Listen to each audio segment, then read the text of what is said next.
America విధించిన 25% tariff వ్యవహారం దేశీయ పారిశ్రామిక రంగంలో తీవ్ర కలకలానికి దారి తీసింది. ఆందోళన కలిగిస్తోంది. డొనాల్డ్ ట్రంప్ చేసిన ఆ ఒక్క ప్రకటనతో కలవరం మొదలైంది. ఈ టారిఫ్ వల్ల తక్షణ దుష్ప్రభావం ఉంటుందని అభిప్రాయాలు వ్యక్తమవుతోన్నాయి. భారత్ నుంచి దిగుమతి చేసుకునే అన్ని రకాల వస్తువులపై 25% టారిఫ్ విధించినట్లు డొనాల్డ్ ప్రకటించిన విషయానికి తెలిసిందే. ఈ విషయాన్ని తన అధికారిక సోషల్ మీడియా ప్లాట్ఫామ్ ట్రూత్ ద్వారా వెల్లడించారు. దీనిపై ఇంకా చర్చలు కొనసాగుతున్నాయని, భారత్ తమతో సంప్రదింపులు జరుపుతోందని తెలిపారు.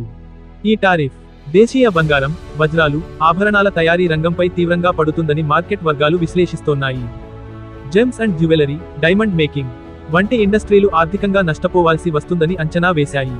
ఈ గండం నుంచి గట్టెక్కడానికి మేకింగ్ ఛార్జీలను భారీగా పెంచే పరిస్థితులు తలెత్తుతాయని చెబుతున్నాయి.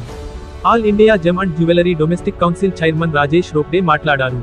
ఈ టారిఫ్ల వల్ల భారత్, అమెరికా దేశాలపై తీవ్ర ప్రతికూల ప్రభావం పడుతుందని అన్నారు. దాదాపు $9 బిలియన్ విలువ చేసే ద్వైపాక్షిక వాణిజ్య కార్యకలాపాలపై 100% ప్రభావం ఉంటుందని అభిప్రాయపడ్డారు.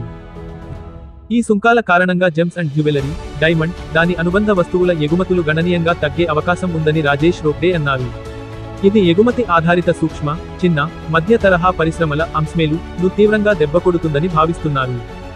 ఈ ఆందోళనల మధ్య కేంద్ర ప్రభుత్వం చేపట్టిన కొన్ని వ్యూహాత్మక చర్యలు కొంత ఆశావాదాన్ని రేకెత్తిస్తున్నాయి. ఇటీవల United Kingdom, Australia, United Arab Emirates వంటి దేశాలతో భారత్ చేసుకున్న స్వేచ్ఛా వాణిజ్య ఒప్పందాలు FTAs ఈ టారిఫ్ల ప్రభావాన్ని తగ్గించడంలో సహాయపడతాయని నిపుణులు భావిస్తున్నారు.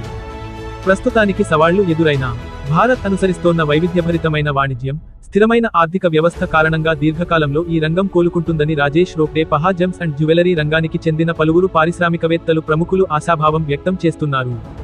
ఈ టారిఫ్లు అమెరికా మార్కెట్ పై కూడా దీర్ఘకాలిక పరిణామాలను చూపిస్తాయని, భారతీయ ఉత్పత్తులకు డిమాండ్ తగ్గి, ధరలు పెరిగి, వినియోగదారులపై భారం పడుతుందని నిపుణులు హెచ్చరిస్తున్నారు. రాబోయే రోజుల్లో ఈ టారిఫ్ ప్రభావం ఎంత మేరకు ఉంటుందో, భారత్ తన వ్యూహాత్మక వాణిజ్య విధానాలతో వాటిని ఎంత సమర్థవంతంగా ఎదుర్కొంటుందో చూడాలి.